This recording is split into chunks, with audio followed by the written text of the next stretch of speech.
Assalamualaikum Sobat Football United. News update dari Fabrizio Romano. Ada beberapa informasi yang akan gue sampaikan dan diberikan tanggapan juga ya. Pertama, Joshua Zirkzee dulu nih. Ada beberapa nama dan termasuk Joshua Zirkzee. Situasi di Manchester United. Fabrizio Romano mengatakan Joshua Zirkzee tidak bermain cukup banyak ya. Dan tentu saja dia tidak happy dengan situasi waktu bermain saat ini. Joshua Zirkzee berlatih sangat keras dan bekerja sangat keras dan berusaha yang terbaik ya untuk bisa membantu Manchester United. Joshua Zirkzee tidak memaksa untuk keluar dari Manchester United. Joshua Zirkzee sendiri bisa saja bergerak di bulan Januari kalau dia terus tidak bermain cukup banyak. Ada ketertarikan dari beberapa klub di Italia dan juga di Inggris, contohnya West Ham ya, yang menunjukkan ketertarikan di Joshua Zirkzee. Tapi pada saat ini belum ada hal yang lebih konkret, hanya beberapa pembicaraan ya untuk mengerti situasi, dan itu saja. Oke. Dari sini sih menurut gua gimana ya? Tentu saja sang pemain tidak happy dengan waktu bermain saat ini. Dia butuh kesempatan untuk bisa bermain di atas lapangan dan menunjukkan bahwa ya dia mampu melakukan atau bersaing. Di samping juga dia butuh waktu bermain untuk membuka peluangnya masuk ke tim nasional Belanda ya kan, untuk proyeksi Piala Dunia tahun depan. Dan biasanya sih itu juga dimulai dari pertandingan-pertandingan kualifikasi, di mana ya dia tidak dipanggil saat ini dengan minimnya menit bermain dari Joshua Zirkzee.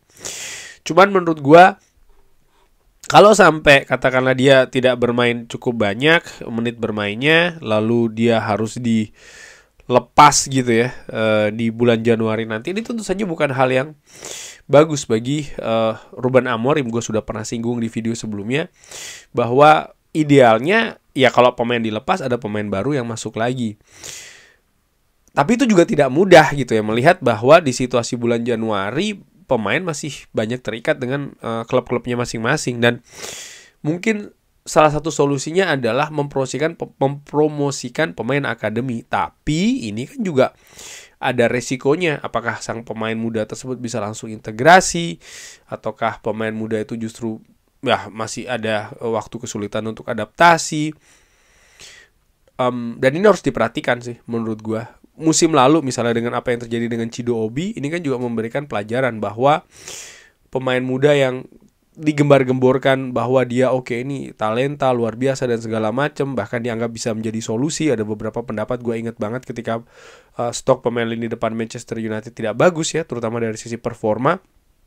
Ada banyak yang berpendapat bahwa solusinya ya Chido Obi gitu. Tapi ternyata ketika dia dimainkan, dia masih terlihat sangat mentah sekali sih menurut gue. Dan ini betul-betul menjadi pelajaran untuk musim ini. Balik lagi terkait dengan Joshua Zirkzee ya.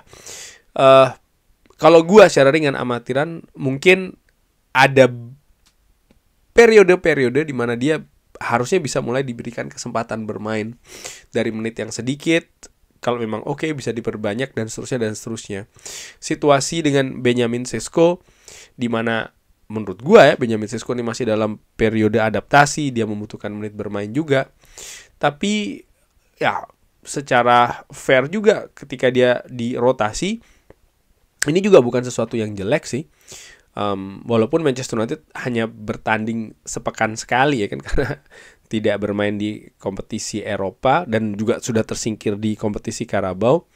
Ini juga bisa menjadi hal yang dipertimbangkan begitu. Apakah memang kalau seandainya melepas Joshua Zirkzee di bulan Januari nanti, ini keadaan skuad terutama untuk lini depan apakah masih bisa safe? Apakah masih ada juga misalnya pemain-pemain yang bisa dijadikan opsi? Gue tidak melihat pemain akademi saat ini, tapi pemain yang ada di skuad utama saat ini gitu. Apakah bermain dengan false nine atau memodifikasi pemain-pemain lain, misalnya Mbeumo yang didorong di depan, atau gue nggak tahu pemain lain gitu ya, atau Mason Mount, false nine dan lain-lain. Nah, ini juga harus dipertimbangkan kalau memang si siapa nih tadi Joshua Zirkzee dipertimbangkan untuk dilepas ya. Kalau gue sekali lagi, gue lebih memilih untuk kenapa tidak rotasi mulai dilakukan, bukan berarti terus diganti terus gitu ya. Benjamin Sesko satu pertandingan untuk Sesko, satu pertandingan untuk Joshua Zirkzee, tidak demikian. Tapi paling tidak kita lihat dengan Kobbie Mainoo kan juga seperti itu nih. Sekarang mulai lebih sering ya kan diberikan menit bermain. Gue sih berpikir Joshua Zirkzee melihat dari apa yang ditunjukkan paling tidak musim lalu ya, dengan sistem bermain dari Ruben Amorim, dia memiliki tempat sih harusnya kalau dia bisa bermain di kapasitas yang bagus. Oke, kabar selanjutnya, Fabrizio Romano memberikan informasi terkait dengan Marcus Rashford, di mana gajinya ini akan berubah kalau Barcelona memutuskan untuk mempermanenkan Marcus Rashford. Marcus Rashford ini sangat jelas, dia memiliki keinginan besar untuk menjadi pemain Barcelona, bahkan untuk musim-musim selanjutnya. Kalau Barcelona memutuskan untuk menahan Marcus Rashford di tahun 2026, dan kalau mereka bisa mencapai kesepakatan dengan Manchester United ya, men-trigger opsi beli 30 juta euro. Oh, jadi ada opsi belinya nih, 30 juta euro. Dan bernegosiasi dengan Manchester United, kita akan melihat apa yang akan terjadi di musim panas tahun 2026 kalau mereka ingin terus menahan atau menjaga atau mengkeep ya Marcus Rashford. Rashford juga sangat terbuka untuk melakukan diskusi terkait dengan struktur gaji yang lainnya dibandingkan dengan gaji saat ini di Manchester United untuk memfasilitasi potensi pergerakan ke Barcelona. Rashford sudah merubah struktur gajinya ya untuk bisa bergabung ke Barcelona. Manchester United tidak membayarkan gajinya, Barcelona membayarkan sebagian gajinya, dan bagian lainnya adalah Rashford yang memutuskan untuk menerima dan tidak untuk menerima ya, untuk bisa menjadi pemain di Barcelona. Artinya memang ada kompromi dari sisi gaji, di mana kita tahu gaji dari Rashford ini kan cukup besar sekali di Manchester United, dan menurut gue ini juga menjadi, bisa dibilang, salah satu alasan besar kenapa Manchester United memilih untuk melepas Marcus Rashford. Tentu saja kita berbicara terkait dengan attitude, berbicara terkait dengan karakter, hal teknis juga, tapi ada juga komponen dari faktor finansial, faktor gaji dalam hal ini. Dan menurut gue ini merupakan hal yang cerdik sih yang dilakukan oleh Marcus Rashford. Dia tahu bahwa dengan struktur ataupun dengan angka gaji yang diterima di Manchester United ini membuat peluangnya kecil ya untuk bisa pindah ke klub lain kalau dia ingin mendapatkan angka yang sama. Tapi dia juga melihat bahwa karir sepak bolanya harus terus berjalan. Dia juga melihat bahwa dia ada peluang masuk ke tim nasional kalau dia bermain lebih banyak.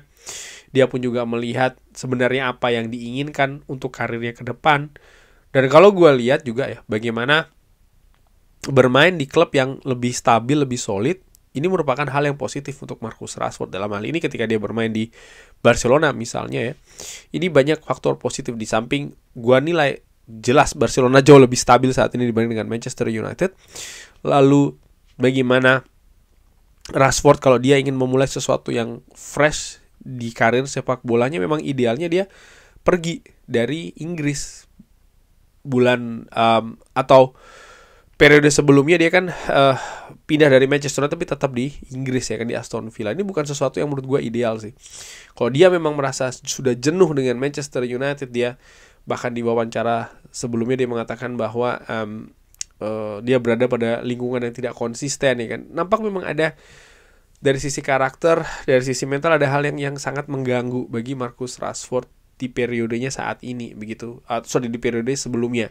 Sehingga ketika dia pindah ke negara baru, ke klub baru yang situasinya nampaknya lebih positif, dia bisa lebih perform. Dan ini juga sekaligus membuktikan kalau pemain itu adalah bagaimanapun dia juga manusia ya. Lingkungan, keadaan, masalah pribadi, dan lain-lain ini sangat berpengaruh ke penampilan di atas lapangan. Jadi tidak bisa hanya tutup mata saja dia dibayar mahal dibayar mahal dan apa-apa yang lain. Gue ingin berkata seperti itu. ya dia harus bermain bagus segala macam. Ketika dia tampil jeblok tidak bisa hanya dilihat dari sisi teknis saja, harus dilihat ada apa nih keadaan. Dan menurut gua dia memang sudah jenuh sih. Itu salah satu faktor terbesar ya. Dan kalau gua secara dengan amatiran melihat berita ini, ya semoga kesepakatan ini bisa diraih gitu. Gua menilai bagus untuk Marcus Rashford dengan segala catatan buruk bagaimanapun juga dia pernah menjadi ikon Manchester United ya, pemain dari Manchester, dibesarkan di Manchester, pernah menjadi pemain yang dilulukan di Old Trafford, ada chance-nya juga ya, bahkan mendapatkan kehormatan pemain nomor 10. Dan ya kalau dia happy, kalau dia senang begitu di sebuah tempat, di sebuah klub, gue yakin dia akan lebih memiliki performa yang jauh lebih baik. Selain itu juga gue melihat ya kemungkinan Manchester United akan mendapatkan pemasukan nih 30 juta euro keuntungan bersih katakanlah seperti itu untuk PSR. Karena ya Marcus Rashford kan dilihat sebagai pemain akademi, sehingga angka penjualannya akan langsung masuk dihitung sebagai 100% profit dan juga penghematan gaji. Karena ya Manchester United sebenarnya ini sudah terjadi saat ini kan, di mana Manchester United tidak membayar gaji dari Marcus Rashford di peminjamannya di Barcelona, tadi sudah dibahas oleh Fabrizio Romano. Tapi kalau ini bisa berlanjut ke musim depan dan musim-musim selanjutnya apalagi secara permanen, dari sisi finansial menurut gua ini sangat positif bagi Manchester United. Kurang lebih seperti itu membahas update dari Fabrizio Romano. Bagaimana menurut Sobat Football United? Seperti biasa silahkan drop di kolom komen. Terima kasih sudah menyaksikan. Jangan lupa like, sholat, dan juga subscribe. Wassalamualaikum warahmatullahi wabarakatuh. Thank you.